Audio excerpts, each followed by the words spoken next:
In front of all the guests, the groom abandoned the bride at the altar, humiliating her for her poverty and skin color. He thought he had destroyed her forever. But at that moment, a man entered the church who changed the course of events forever. Her real father, a billionaire she didn't even know existed. What happened next shocked everyone. Subscribe to the channel and tell us in the comments where you're watching us from. The morning sun filtered softly through the sheer curtains of the small bedroom, bathing the modest space in a gentle glow. Layla Simons stirred beneath her worn quilt, her heart fluttering with a mixture of excitement and nerves. Today was supposed to be the happiest day of her life. Today, she was marrying Adam Winters, the man she loved with all her heart, the man who, she believed, had seen beyond the circumstances of her life and into the person she truly was. She sat up slowly, brushing the sleep from her eyes, and for a moment simply absorbed the significance of the day.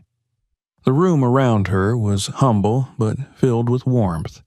The faded but clean wallpaper, the dresser her mother had restored by hand, the bouquet of wildflowers sitting in a chipped vase, and hanging carefully from the closet door was her wedding dress, a simple, elegant creation she and her mother had chosen together after weeks of searching.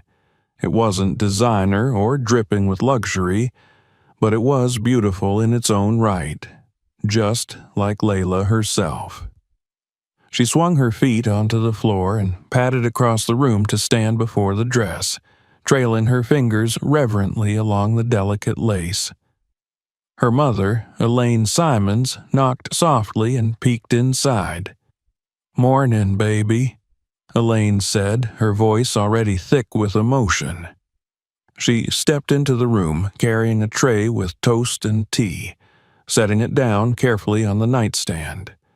"Big day." Layla smiled, a nervous tremor running through her. "Biggest day." Elaine hesitated, then crossed the room to wrap her daughter in a tight embrace. "You look radiant already, and you're not even in the dress yet." Layla leaned into the hug, feeling the familiar steadiness of her mother's love. Yet underneath it, she sensed something else too, a worry, a tension that Elaine couldn't quite mask. They both pretended not to notice it. As Layla dressed and prepared, there was a fragile excitement in the air, but it was tinged with something heavier. The kind of weight that pressed against her chest in quiet moments when she allowed herself to remember the disapproving stares of Adam's family, the stiff politeness of his mother, the veiled comments about ambition and fitting into the right circles.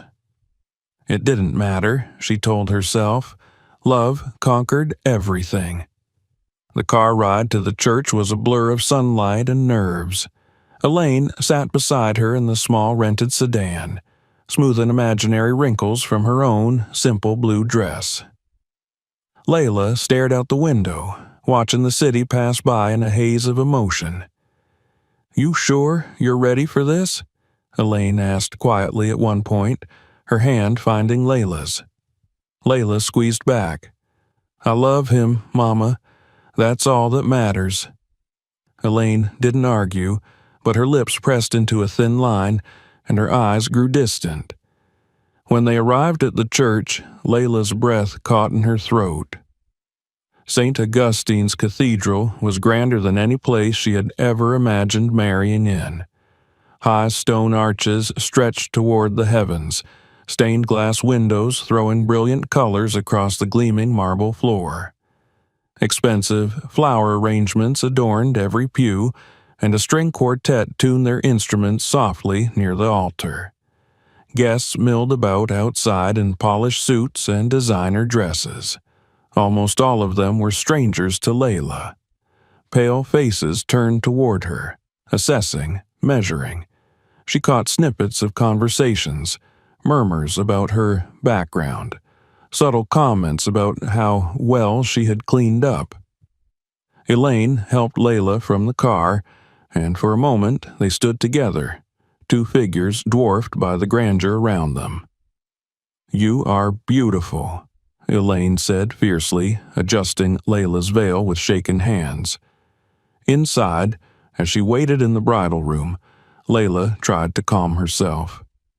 She sat on a small velvet bench, holding her bouquet of white roses, inhaling their delicate scent to steady her nerves.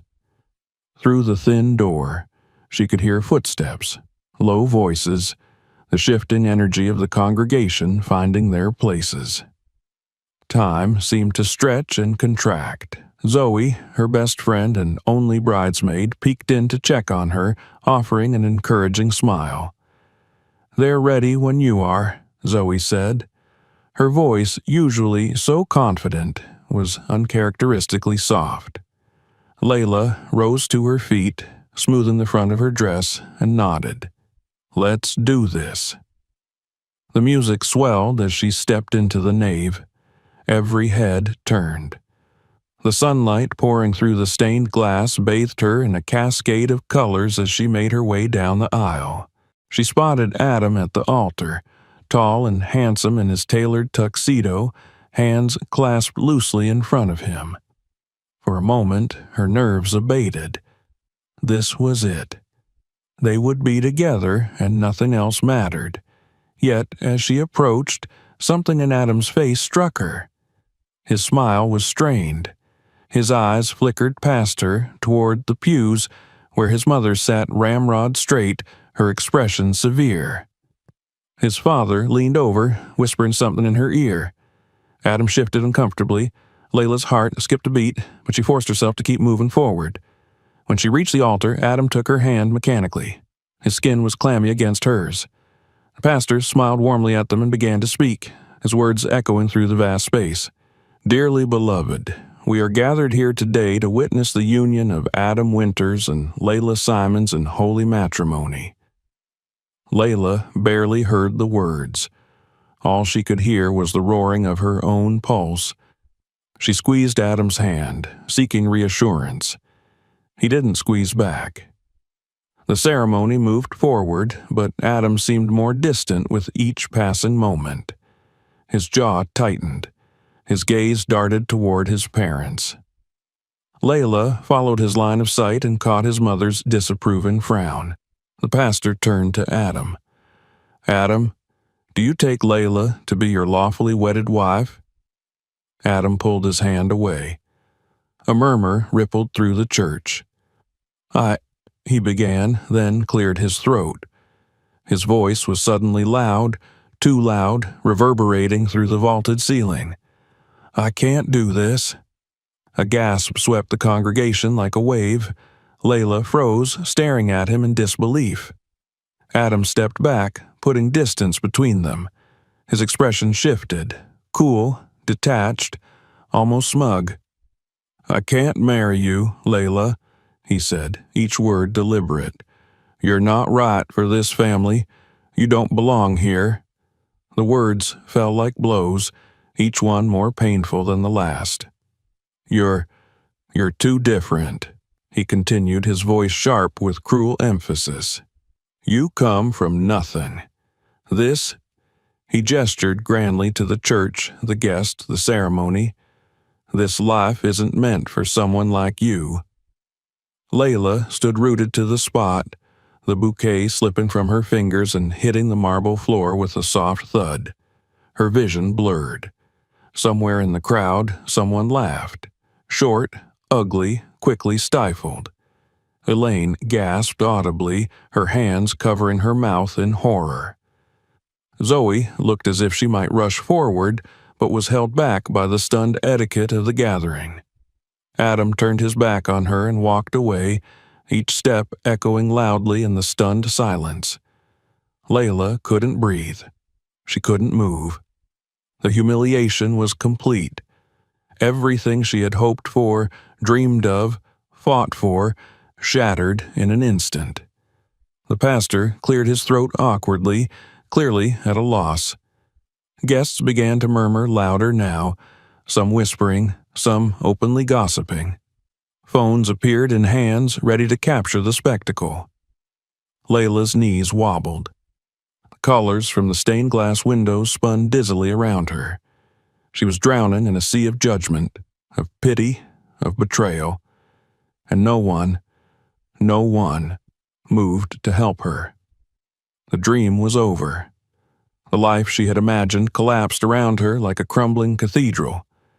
And just when she thought she could bear no more, a deep, thunderous sound filled the air, growing louder and louder until it drowned out the whispers, the judgment, the shame. Above the church, a new presence was descending, a sound that would change everything. Forever. The sound of the helicopter rumbled closer, vibrating the ancient stones of the cathedral and sending loose petals tumbling from the grand flower arrangements. Yet, for a few terrible moments, Layla heard none of it. Her world had collapsed inward, shrunk to the space where she stood alone before an indifferent crowd, her dreams lying broken at her feet. The colorful light from the stained glass windows, once so magical, now painted her in mockery, a surreal spotlight on her shame. She could feel every eye in the room burning into her, some with pity, others with poorly concealed satisfaction. The pity hurt almost as much as the cruelty. Layla swayed slightly, her body numb, her mind blank. She barely noticed when the pastor quietly stepped aside, murmuring something about giving her space. Murmurs spread through the pews like wildfire. Some guests pretended to look away, others stared openly, their expressions a blend of horror and fascination. Whispers filled the vast chamber. "Did you hear what he said?" "Poor girl, left at the altar. I knew this would happen. She doesn't belong here." The cruel words, though softly spoken, hit Layla like physical blows. Each one lodged itself deep inside her, tearing at her fragile composure. Elaine tried to rush forward, her face pale with maternal anguish, but a well-dressed usher stepped into her path with a look of polite disapproval. The guests were still seated, bound by the rigid formality of the event, unsure of what to do, unwilling to break the decorum even when it had already been shattered. Layla's hands trembled as she slowly bent to retrieve the bouquet that had fallen from her grasp. The white roses were bruised now, petals scattered across the polished floor. She clutched them to her chest as if they could shield her from the jeer and silence. Through the haze of humiliation, she caught sight of Adam at the back of the church, speaking urgently with his father and a few others. He did not look back at her, not once. His dismissal of her was complete and absolute, as though she were not even worth a second glance. The helicopter's roar grew louder, its deep mechanical thrum a strange counterpoint to the cathedral's ancient solemnity. Heads turned upward, confused, annoyed. Some guests rose from their seats and peered through the tall stained-glass windows. A few began drifting towards the massive oak doors at the church entrance, drawn by curiosity and disruption. Layla barely noticed. Her world remained small and hollow, filled with the echoes of Adam's words. Too different, from nothing, not right for their family. The words repeated endlessly in her mind, growing heavier with each cycle. She had loved him. She had believed in him. She had trusted that love would be enough to bridge the differences in their upbringings, in their worlds. She had been a fool. The helicopter noise ceased abruptly, replaced by the high-pitched whine of its engine winding down. Heavy footsteps approached the entrance of the cathedral, crisp and purposeful. The giant oak doors, centuries old, creaked open with a groan that seemed almost theatrical in its timing. A blast of sunlight poured into the dim church, momentarily blinding those inside. A man stepped into the light. At first, all Layla could make out was the silhouette. Tall, broad-shouldered, imposing. He wore an impeccably tailored black suit that caught the sunlight in subtle gleams. Two men in dark suits followed close behind him, scanning the crowd with sharp, assessing eyes. Bodyguards, clearly. The newcomer's very posture radiated authority, the kind of authority that needed no announcement, no explanation. The congregation fell into a stunned silence, all heads swiveling toward the entrance. Murmured questions rippled through the pews. Who is that? Security? Another guest? But no one recognized him. The man walked forward with unhurried confidence, his shoes clicking sharply against the marble. He moved like a king entering his court, every step deliberate, commanding attention without demanding it. He stopped directly in front of Layla. Only then did she truly see his face. Strong features lined by experience, deep-set eyes the same rich, dark brown as her own, and a mouth set in a firm, unsmiling line.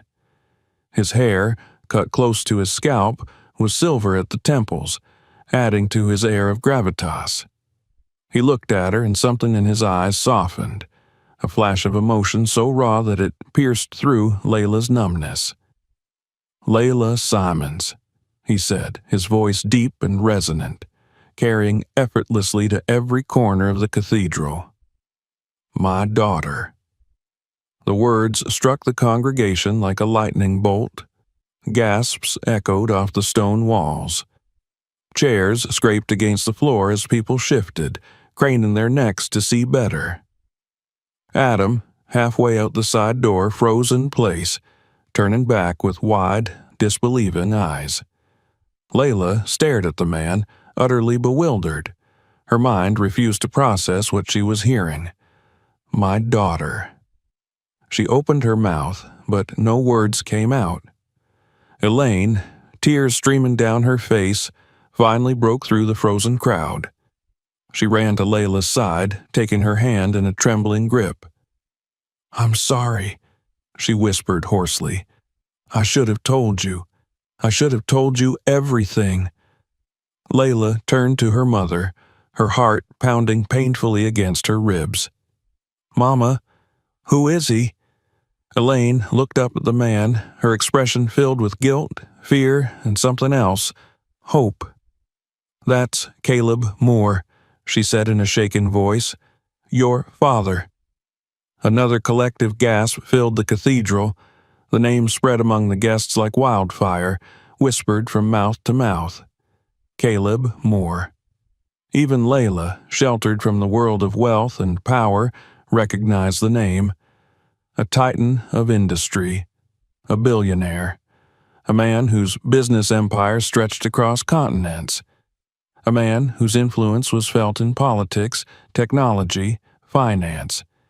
His face had graced the covers of magazines, his name had filled headlines, and he was claiming her. Layla swayed again, and this time Caleb stepped forward, steadying her with a gentle hand on her elbow.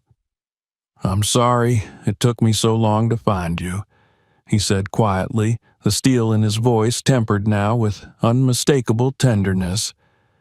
But I'm here now, and I promise no one will ever hurt you again. The guests sat frozen in their pews, trapped between disbelief and fascination. No one dared speak. Adam stumbled forward a few steps, his face pale. This isn't possible, he stammered. She's.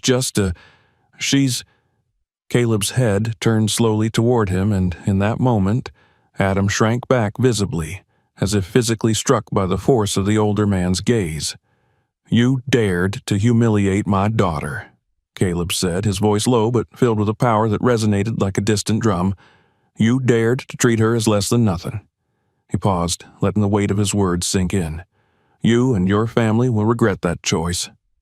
Adam's mouth opened and closed like a drowning man gasping for air.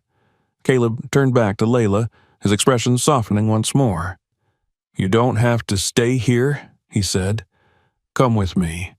Let's leave this place behind.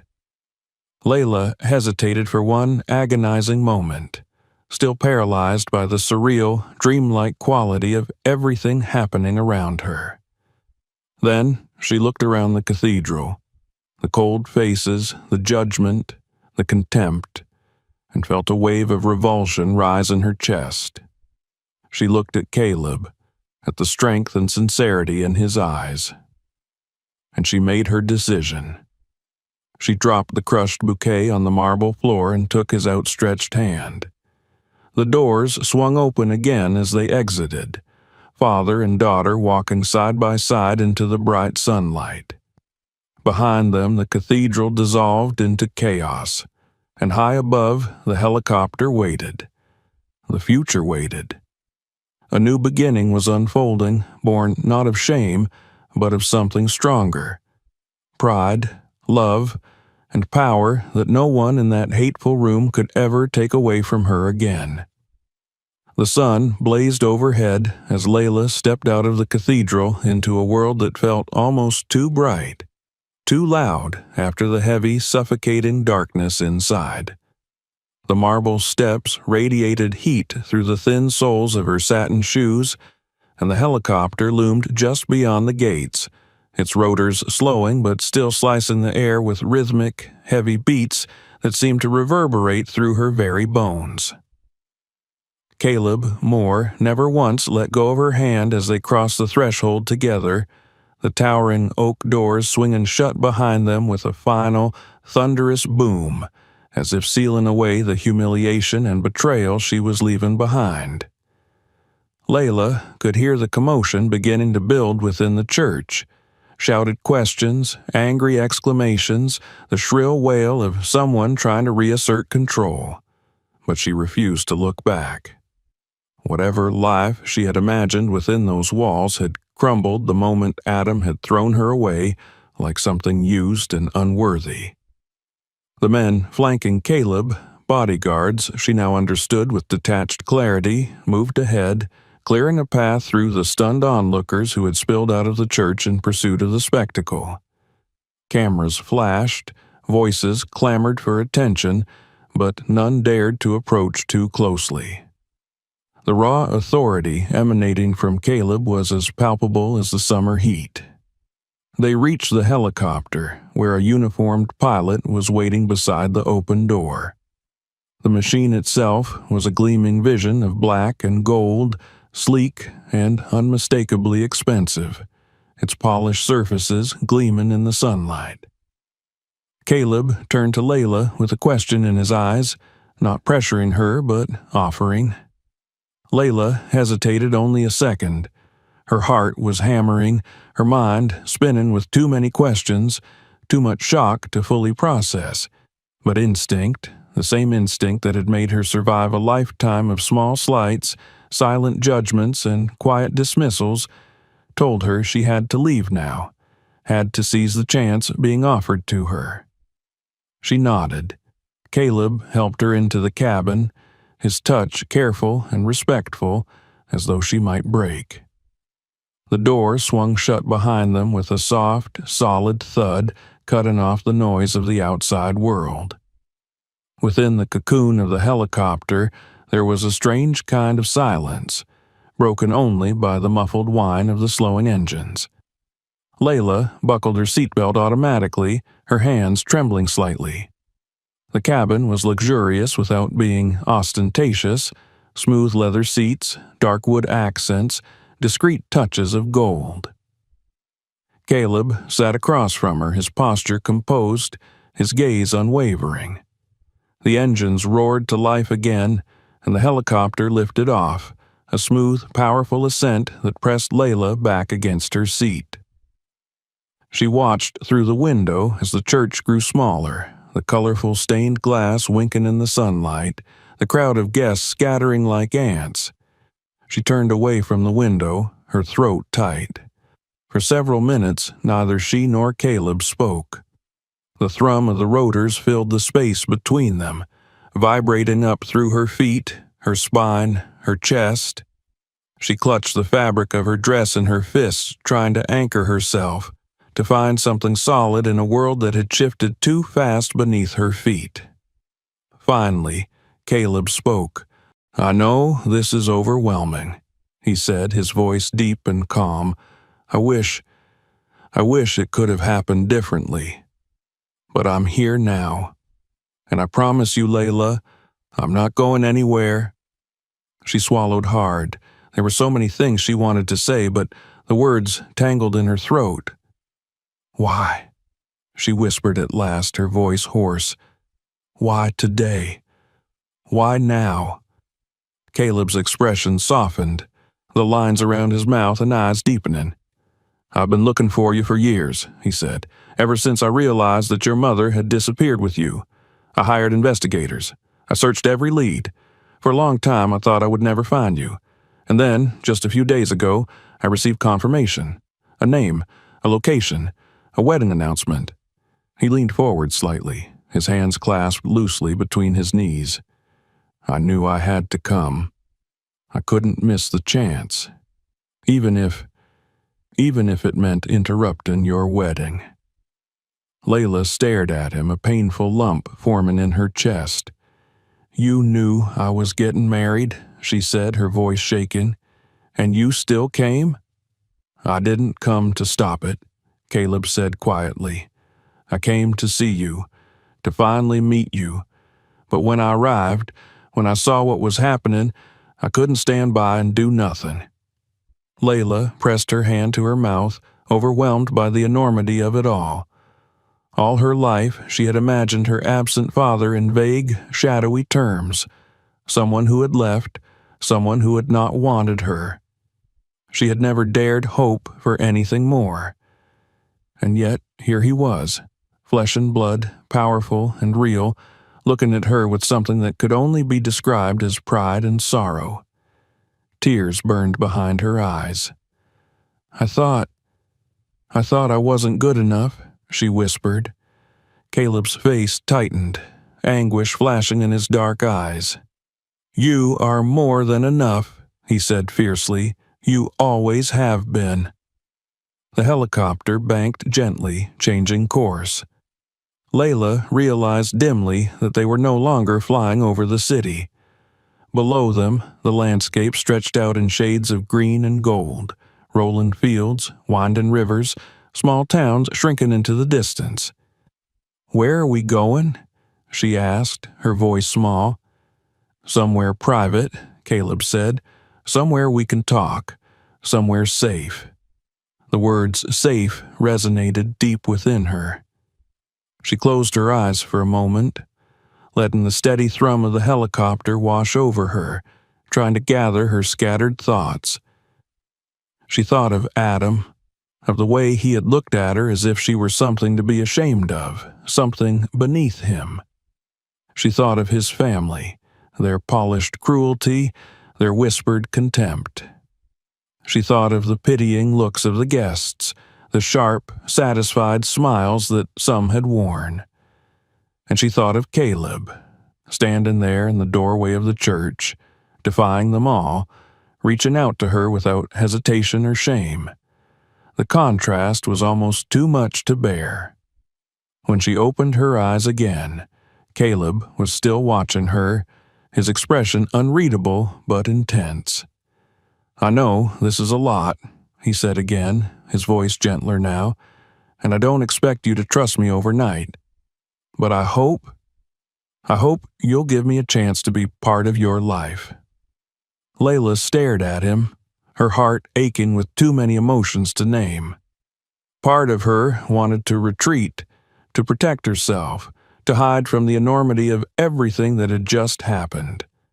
But another part, a deeper, stronger part, recognized the truth in his eyes. This was not a man who pitied her. This was not a man who looked at her and saw someone lesser. This was a man who saw her. For perhaps the first time in her life, she was being seen. She nodded, a small, tentative gesture. Caleb's shoulders relaxed slightly, and a smile flickered at the corners of his mouth. A smile full of relief and something close to wonder. The helicopter began its descent toward a sprawling estate nestled among the trees. a place of quiet beauty and understated elegance. Layla sat back in her seat, watching the ground rise to meet them, feeling the first fragile stirrings of something she had thought lost forever. Hope. The helicopter settled smoothly onto a manicured lawn, bordered by ancient oaks whose broad canopies cast dappled shadows across the sweeping estate. The blades spun down slowly, their rhythmic chopping fading into the hush of a warm afternoon. As the engine quieted, a new kind of silence enveloped Layla, a silence thick with expectation and unanswered questions. Caleb rose first, offering his hand with quiet dignity. Layla took it, feeling the strength in his grip, the steady presence he exuded so effortlessly. Together, they stepped onto the lush grass, and for a moment, Layla simply stood there, breathing in the crisp, clean air, trying to steady herself against the surreal current carrying her forward. The estate before her was breathtaking. A sprawling stone mansion stood at the heart of the property, its elegant lines softened by time and care. Ivy curled up its walls, and rose gardens burst with color on either side of the wide gravel drive. It was a place that spoke of old wealth, of stability, of generations of lives lived and legacies built. Caleb led her toward the house, his security team falling discreetly behind. As they approached the wide front steps, a woman in a crisp navy suit emerged from the door. She was middle-aged, with silver-streaked hair pulled into a neat chignon and sharp eyes that softened perceptibly when they landed on Layla. "Miss Simons," she said, offering a warm smile. "Welcome. My name is Eleanor. I've been with Mr. Moore for over 30 years. Layla murmured a greeting, overwhelmed by the formality, by the sheer unreality of it all. Inside, the house was even more stunning. High ceilings with exposed beams, gleaming wood floors softened by thick rugs, walls lined with art that seemed chosen for love rather than status. The space felt alive, curated not just for show but for living, and Layla felt a pang of something she couldn't quite name. Longing, perhaps, or a sense of belonging just out of reach. Caleb guided her into a sunlit sitting room where wide windows opened onto views of the gardens. He gestured for her to sit, then took the armchair opposite, his movements careful, almost reverent, as though he feared startling her. For a moment, they sat in silence, the only sound the distant chirp of birds and the faint ticking of an antique clock on the mantel. "You have questions," Caleb said finally, his voice low. Layla twisted her hands in her lap, searching for a starting point among the storm of thoughts swirling inside her. "Why didn't you—" she began, then trailed off, unable to finish.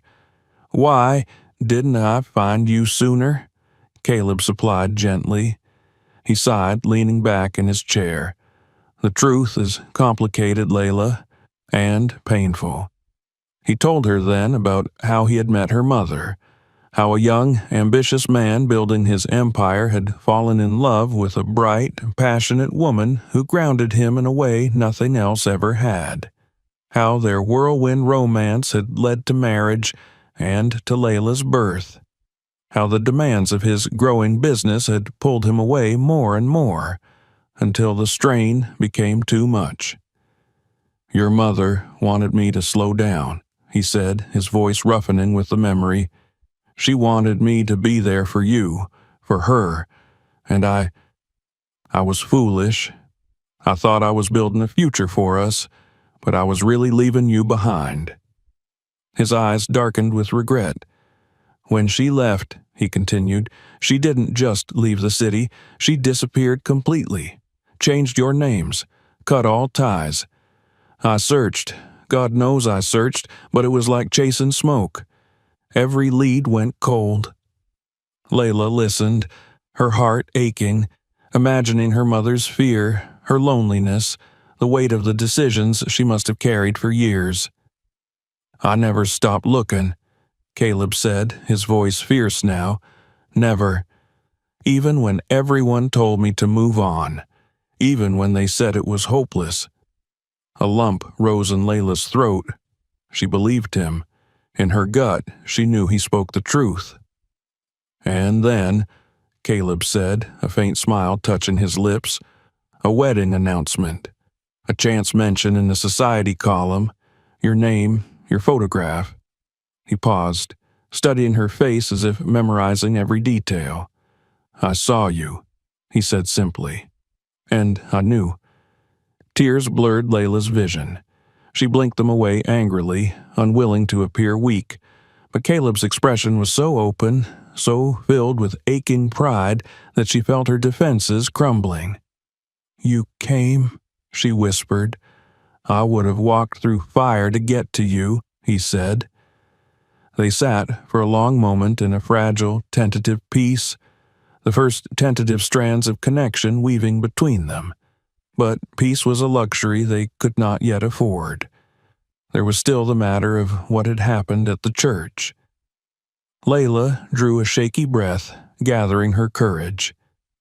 Adam, his family, she began. Caleb's expression hardened instantly, the warmth in his eyes cooling to something formidable. I know, he said. I saw enough. He rose from his chair and crossed to a cabinet built into the wall. From it, he withdrew a leather-bound folder and placed it on the low table between them. I didn't come just to watch your wedding, he said. I came prepared.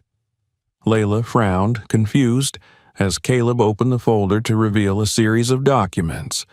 Corporate papers, financial records, stock certificates.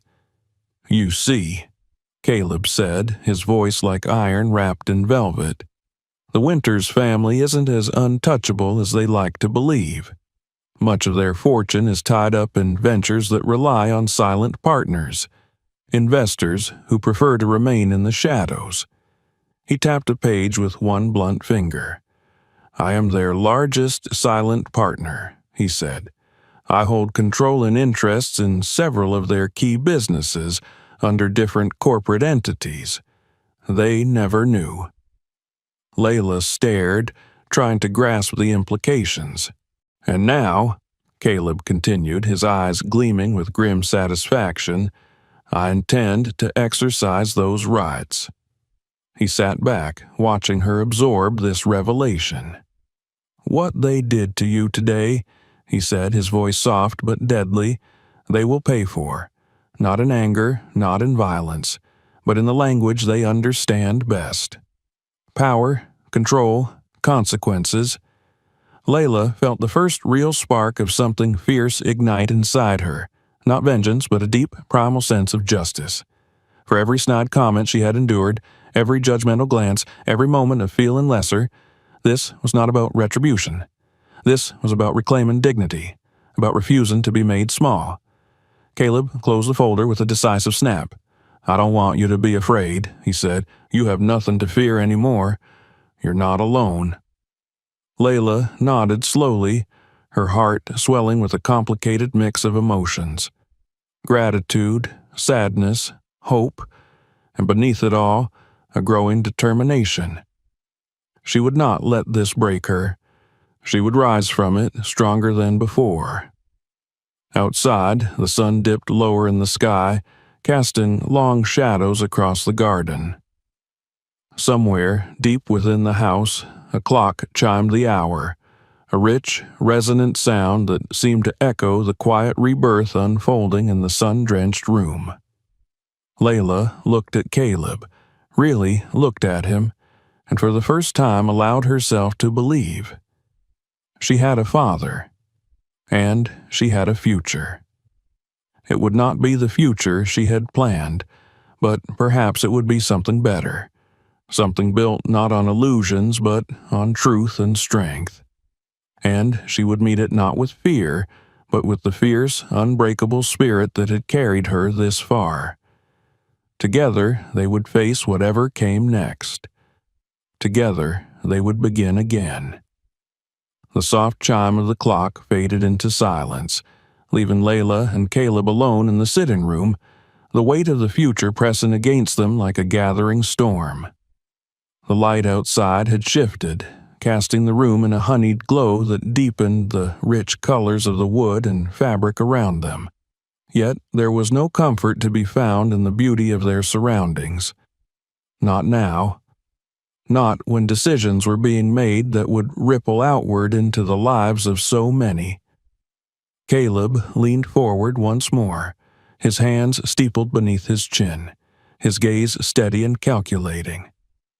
There was no anger in his expression, no triumph, only a deep, immutable certainty. He had come not merely to reclaim his daughter, but to right a wrong so profound that it had called forth the full force of his influence, the full breadth of his power. "I want you to understand, Layla," he said, his voice low and grave. "This is not about revenge. Not for me.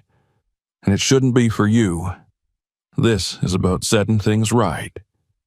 Layla nodded, though her heart still beat with the remnants of raw pain.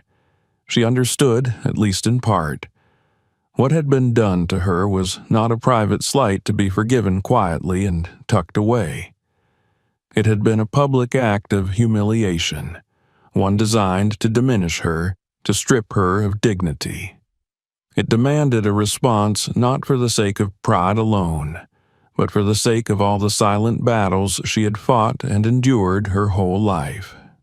Caleb opened the folder once more and slid a single sheet of paper across the table toward her.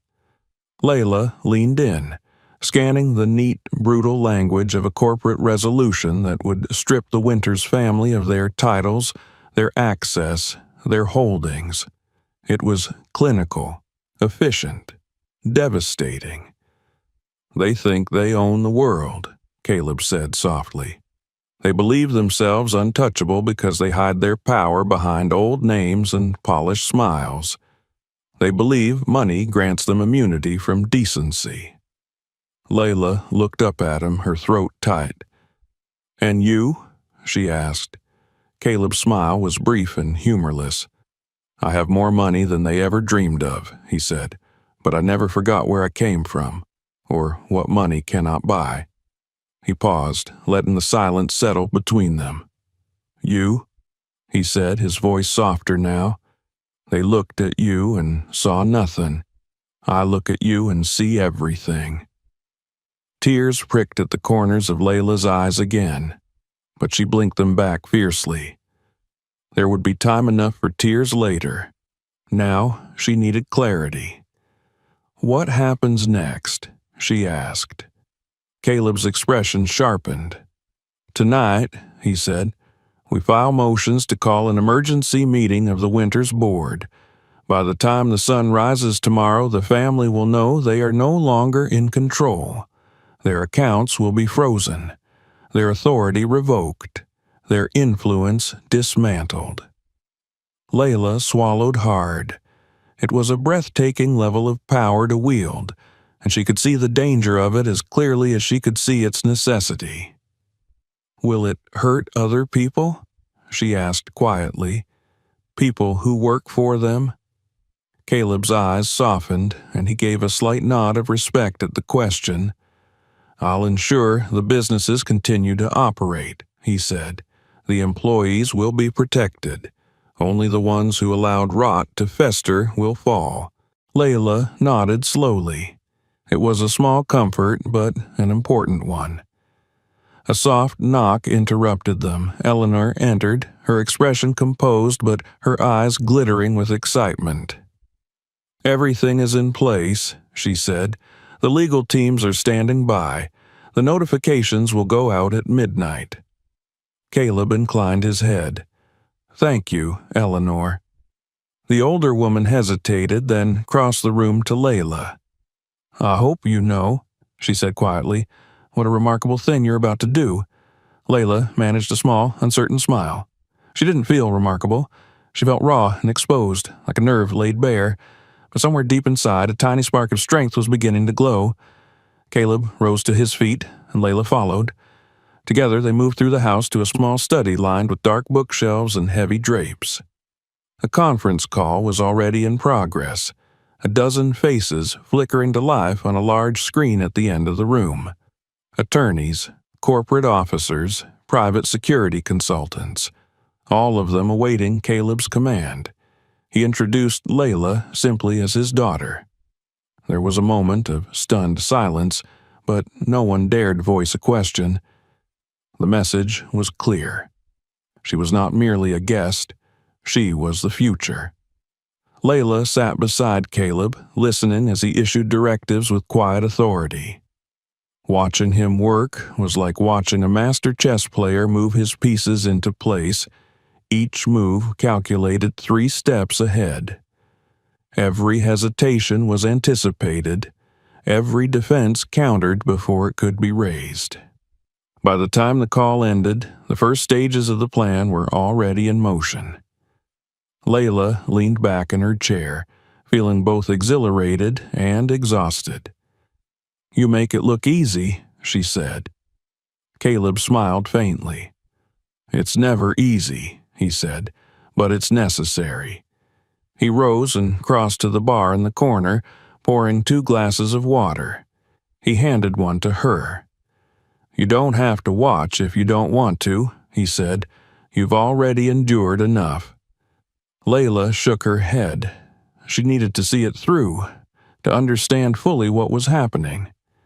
At midnight, notifications were dispatched, legal summonses, termination of authority, freezing of discretionary funds.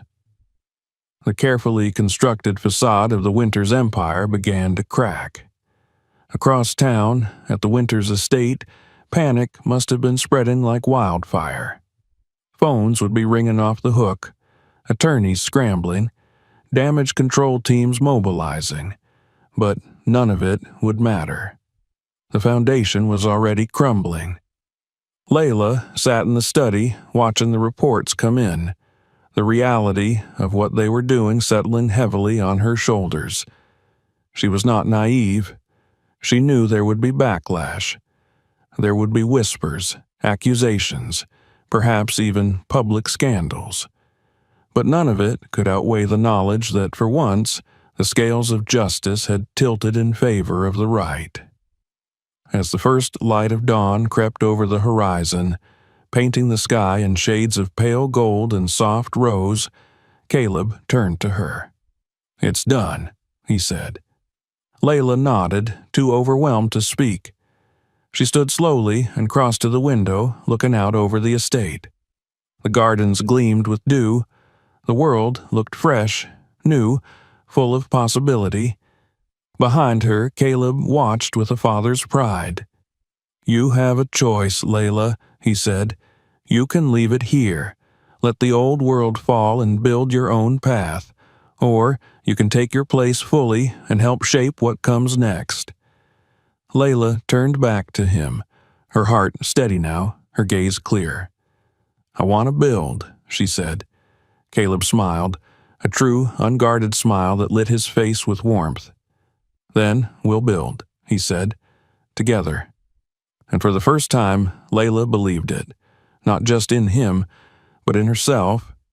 The past had been stripped away, the false dreams, the hollow promises, the people who had seen her as less. All of it burned away in the crucible of betrayal and revelation. What remained was something purer, stronger. A future forged not by the hands of those who had sought to control her, but by her own will, her own heart. And standing beside her, not as a rescuer, but as an ally, was the father she had never dared hope to find. Together, they would shape the new dawn. And this time, no one would stand in their way. The sun rose higher in the sky, gilding the sprawling estate in light that danced across the leaves and painted the stone walls with a soft golden glow. Inside the study where Layla had spent the night watching the downfall of the Winters family unfold, the atmosphere had shifted. The urgency, the tense focus had given way to something quieter, more reflective. Yet, Beneath that calm, a new resolve had taken root, deep and unshakable. Layla stood by the tall window, her reflection faintly visible in the glass. She looked at herself with a strange sense of detachment, as if meeting her own gaze for the first time. The woman staring back at her no longer resembled the girl who had walked nervously down the aisle just yesterday. Her heart, full of dreams she had not realized were built on a crumbling foundation. No, this Layla was different. She was no longer a supplicant at the gates of other people's approval. She was no longer willing to measure her worth against standards that had never been made for her. She had survived betrayal, public humiliation, and the cruel dismissal of those who deemed her unworthy, and she was still standing, stronger. Caleb entered the room carrying 2 steaming mugs of coffee, his movements easy, unhurried. He handed one to Layla without a word and joined her at the window, his presence solid and reassuring beside her. For a time, they simply drank their coffee in silence, watching the world awaken beyond the gardens. Birds flitted from tree to tree, and the breeze carried the scent of roses and fresh earth. It was a peaceful moment, but neither of them mistook it for an end. It was, instead, a beginning. Layla set her cup down on the windowsill and turned to face her father. "What happens now?" she asked. Caleb smiled slightly, a shadow of amusement in his eyes. "Now," he said, "we decide what kind of future you want to build." The words sent a thrill through Layla, not fear, not pressure, but possibility. She realized then that Caleb had never tried to force her into anything. He had laid the groundwork, removed the obstacles, and now he was offering her the agency she had always deserved. It was her choice, her life. They spent the morning walking the grounds, Caleb showing her the estate's history. There were stables once filled with prize horses, now quiet but well kept. A greenhouse bursting with exotic plants her father had collected from his travels. A private library that made her heart ache with its sheer wealth of knowledge, thousands of volumes stretching across polished wooden shelves. Everywhere they went, Caleb told stories, not just of business triumphs or society galas, but of failures, regrets, lessons learned the hard way. He spoke of the loneliness that had come with building an empire, the relationships strained or lost, the moments of doubt when success had seemed a hollow prize. Through his candor, Layla saw the man behind the legend, and she found herself responding not just with awe, but with understanding. By midday, they sat together under the shade of a massive oak tree, a picnic spread between them prepared by Eleanor and the kitchen staff. Layla picked at her sandwich, her appetite dulled by the swirl of emotions within her. "I feel like I should be angrier," she said suddenly, "at Adam, at his family, at everything." Caleb regarded her steadily. "Anger has its place," he said. "It can fuel change, but it can also consume you if you let it." Layla nodded thoughtfully. She had felt the fire of anger the day before, hot and blinding, but now it had cooled into something harder, more enduring, a determination to define herself by more than the wounds others had inflicted. "I don't want to live in reaction to them," she said. "I don't want my life to be a rebuttal to their cruelty." Caleb smiled, a genuine expression of pride. "Then you won't," he said simply. In the days that followed, Layla began to find her footing. She met with Caleb's advisors, learning about the structures of the companies in which she now held influence. She sat in on meetings, at first silent, absorbing everything, then slowly beginning to ask questions, to offer insights. Her natural intelligence and empathy, long dismissed as naive or impractical by others, proved invaluable. She saw what others missed, the human impact behind every number, every policy, every decision. Caleb watched her with a kind of quiet wonder, recognizing in her the qualities he had always hoped his legacy would embody, but had never quite achieved on his own. Word of the winter's downfall spread quickly through the business world, though the true extent of Layla's involvement remained known only to a select few. In public, Caleb framed the upheaval as a routine restructuring, allowing the Winters family to save face even as they lost everything that had once given them power. Layla appreciated the subtlety. It was not about gloating. It was about moving forward with dignity. Yet not everyone was content to let the past lie. One evening, as the sun dipped low and painted the estate in fiery hues, Eleanor approached them with a message. "There's been a request for a meeting," she said, her voice carefully neutral, "from Adam Winters." Layla felt a jolt of something, anger, sorrow, a flicker of the old hurt she had thought buried. She met Caleb's gaze. "What should I do?" she asked. He didn't hesitate. "Whatever you choose," he said. "You owe him nothing." Layla considered for a long moment. Part of her wanted to refuse, to deny Adam even the dignity of a response. But another part, deeper, stronger, recognized an opportunity. Not for revenge, but for closure. "I'll see him," she said. The meeting was arranged for the following afternoon, in a neutral location on the estate grounds, a small pavilion overlooking the reflecting pool. Caleb did not accompany her, though she knew he would be close by if she needed him. She arrived early, dressed simply but elegantly in a soft blue dress that complemented her skin and brought out the rich darkness of her eyes. She felt no need for armor, no need to project anything but herself. Adam arrived late, his steps hesitant, his face drawn. He looked different, thinner, worn, the easy arrogance stripped away. He carried a bouquet of flowers, cheap ones hastily bought, and held them out like a shield. Layla did not reach for them. "Thank you for meeting me," Adam said, his voice rough. Layla inclined her head, but said nothing, waiting. "I made a mistake," he continued, rushing the words. "I was stupid. I let my family's expectations, their prejudices, dictate my actions. I was scared." Layla studied him, noting the way he fidgeted, the way his eyes darted nervously. "I see," she said quietly. "I still love you," Adam said desperately. "I realize now what I lost. Give me a chance to make it right." For a moment, she felt the ghost of the girl who had once loved him, who had dreamed of a life together. But that girl was gone, replaced by a woman who understood her own worth. "You didn't lose me because you were scared," Layla said, her voice calm. "You lost me because you saw my worth only when you thought it could elevate you, not when it was just mine."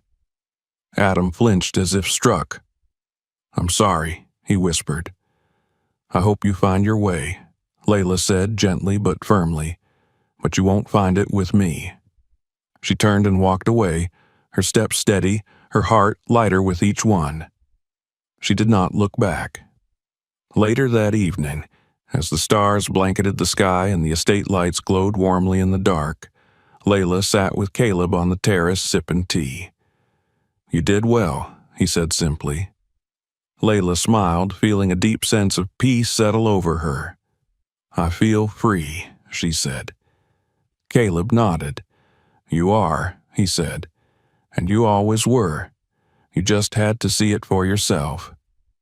The night stretched before them, filled with endless possibilities. And for the first time, Layla felt ready to embrace them all, not as a victim, not as a symbol, but as herself, whole, unbreakable, free. Morning came softly to the estate, with golden light spilling across the lawns and creeping gently through the open balcony doors of Layla's room. She stirred beneath the cool linen sheets, the familiar weight of sleep slowly lifting as consciousness returned. For the first time in longer than she could remember, she awoke without the heavy sensation of dread or sadness pressing against her ribs. Instead, there was a lightness, tentative but real, like the first fragile bloom of spring after a long, bitter winter. She rose and crossed the room, pausing at the balcony to breathe in the fresh, dew-laden air. The gardens stretched out before her, vibrant and alive, a tapestry of color and life.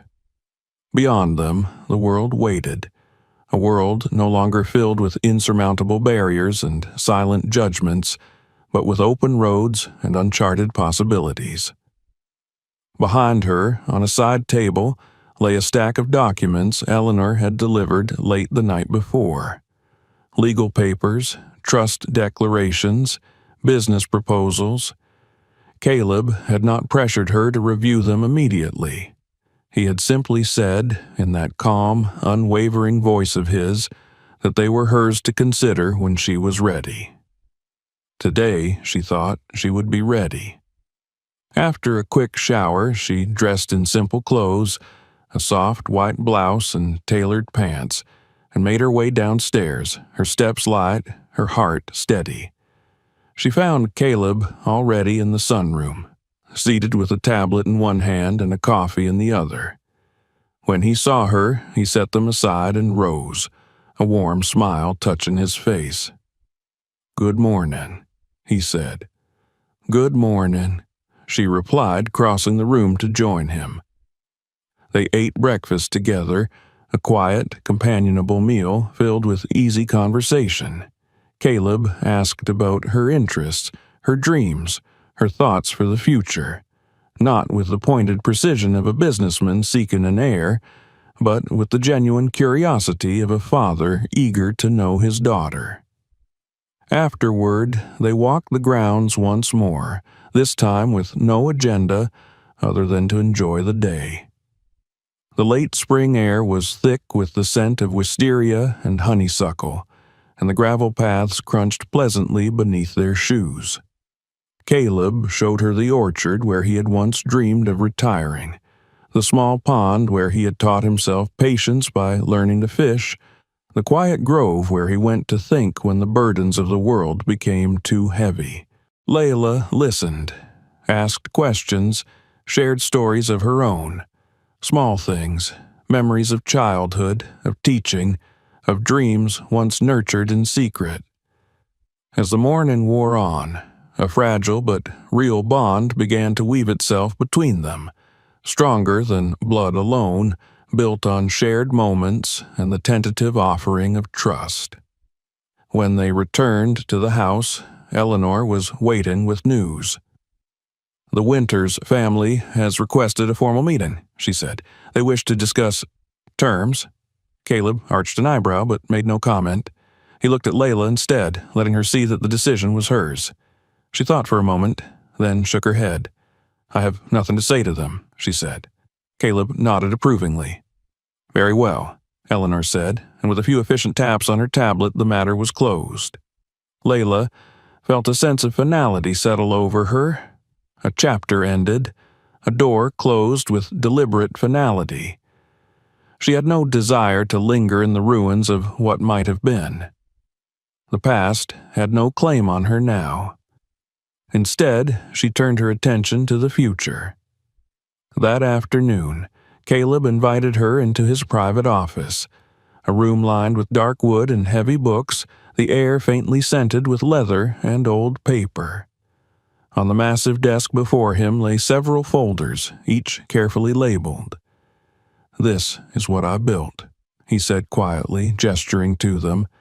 "The companies, the foundations, the projects. It's yours, if you want it. All of it." Layla stared at the folders, the weight of what he was offering settling over her like a tangible thing. "I don't know the first thing about running a business," she said honestly. "You'll learn," Caleb said, "and you won't do it alone. You'll have advisors, mentors, people you trust." He paused, then added, But you don't have to decide today, or tomorrow, or ever if you choose another path. My only wish is that you live the life you want, not the life anyone else expects."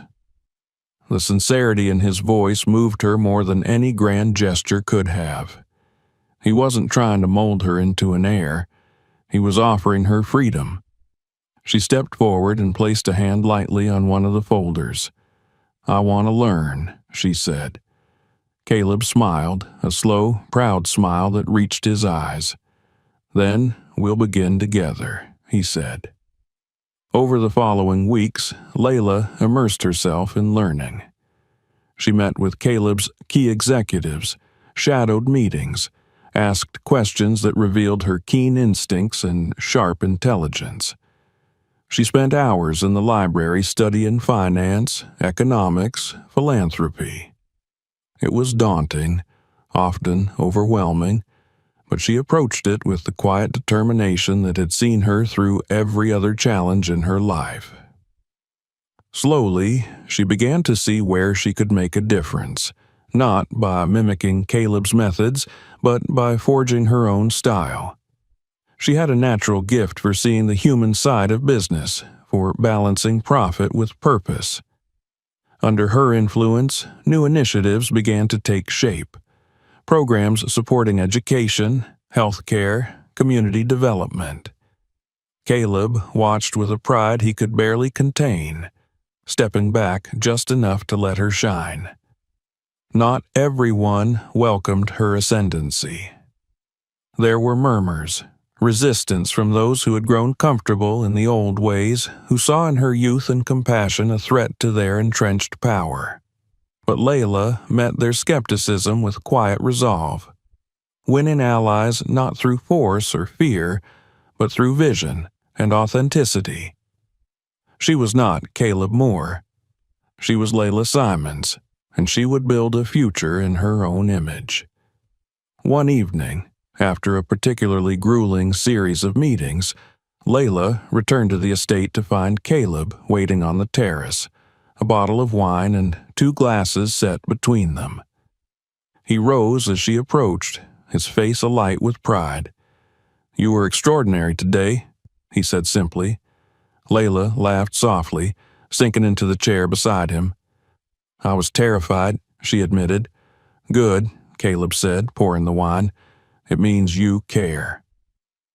They drank to new beginnings, to second chances, to the improbable, miraculous path that had brought them together. As the stars blinked to life above them, Layla realized that she was no longer defined by the betrayals she had suffered, the judgments she had endured. She was defined by the choices she made, the strength she claimed, the life she created. She was not the girl Adam had left at the altar. She was not the orphaned daughter of whispered regrets. She was her own woman, strong, unbreakable, free. And as the night stretched out before her, filled with the endless possibilities of a life reclaimed and remade, she smiled, feeling, at last, the full weight of her own power. The future was hers, and she would meet it head-on, not with fear, but with the quiet, fierce joy of a soul finally, fully set free.